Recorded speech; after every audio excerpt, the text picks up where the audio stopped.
Hi, this is Lucia with The Art of Love. I'm a dating and relationship expert specializing in helping you get your ex back. Today's topic is 6 signs your ex is miserable without you. Ooh, I bet that title caught your attention. So if you've been broken up with and you want your ex back, or even if you've decided actually that you don't want your ex back, it appeals to you the thought that they may be miserable for different reasons. If you don't want them back, it's because you realized that they really weren't good to you and you feel like this is karmic retribution. It's like, good, I was miserable, now they can be miserable. But if you do want them back, you might be thinking, well, if they're miserable without me, that might be their incentive to come back. And you know what? You're not wrong. So before I go through the 6 signs, I want to remind you to be sure to subscribe so you don't miss out on any future videos. And while you're at it, tap the bell icon to make sure that you get notified when a new video is up. Okay, so let's start with the first sign, in no particular order. And that would be social media posts. That's pretty obvious.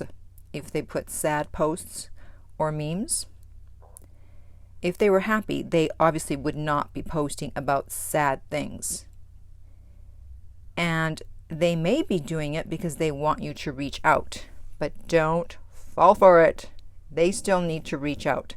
So don't let it tug on your heartstrings where you think, oh, he's in pain, she's in pain, I want to help them. No. They need to help themselves and reach out to you, so don't fall for it. But just be secretly happy that they are posting sad things on social media. Number 2 is that they are on a dating merry-go-round, a dating whirlwind. You find out that they are on several dating apps. They're always out, it would seem. They're always dating someone new. And as much as you may hate that if you want them back, that's actually a good sign for you because it means that they are trying to forget you or quickly replace you, especially if they are dating someone who looks similar to you. They're trying to distract themselves. But don't worry, it just means that they still have feelings for you, and every date that they go out with will simply be a reminder that you are not in their life. So don't be too concerned if they're dating a lot of people. If anything, be concerned if they're just dating one person. But even that may not work out. But if they're on a dating whirlwind, that's actually a good sign, believe it or not. Number 3, they've either gained or lost significant weight within a short amount of time. So depending on someone's personality, after a breakup, whether you're the dumper or the dumpee, you're either going to start eating a lot more or you're going to not eat at all. Luckily, I'm in that second category. When I'm going through a breakup, I don't eat at all. It's great for losing weight. I remember one time for dinner, all I had was half a cup of coffee. I couldn't even do a full cup. And I love grapes, always ready to eat grapes. And I opened the fridge to see if there was anything I wanted to eat, and there were some grapes.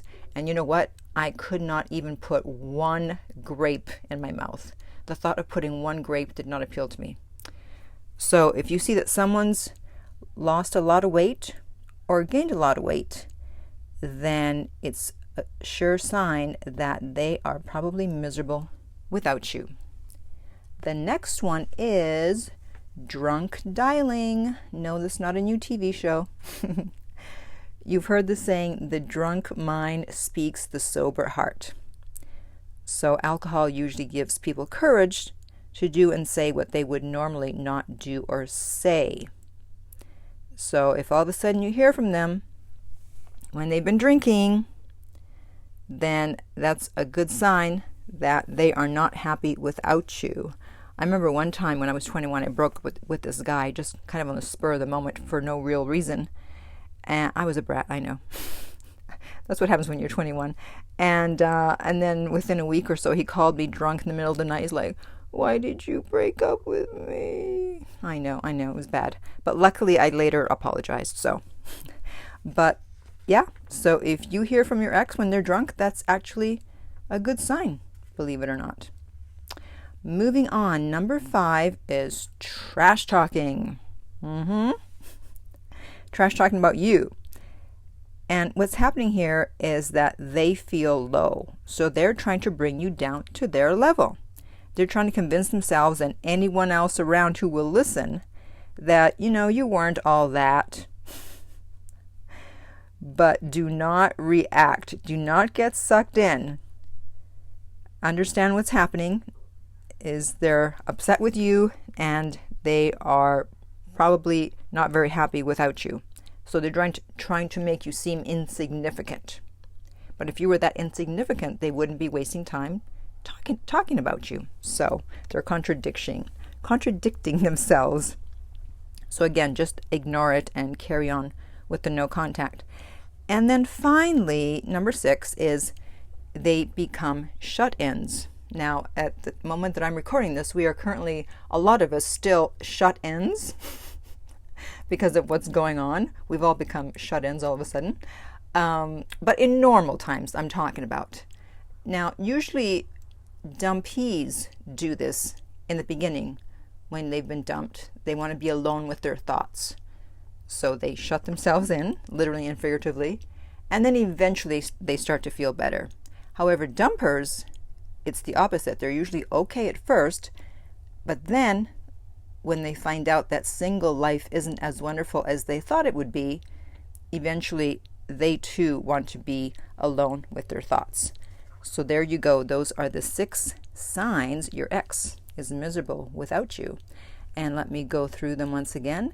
Number 1 is sad social media posts. Number 2, they're on a dating merry-go-round. Number 3, they've gained or lost a lot of weight in a short span of time. Number 4, drunk dialing. Number 5, trash talking. And number 6, they've become shut-ins. So have you noticed one or more of these signs with your ex? And can you think of any other signs that you've found out signify that your ex is miserable? Comment below. And in the meantime, if you would like my help to get an ex back, you can contact me about private coaching and we will send you the rates. The link for that is below, and that is theartoflove.net.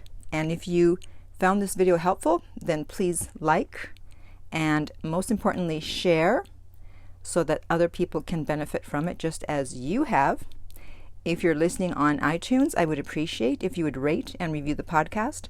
And finally, remember that love inspires, empowers, uplifts, and enlightens.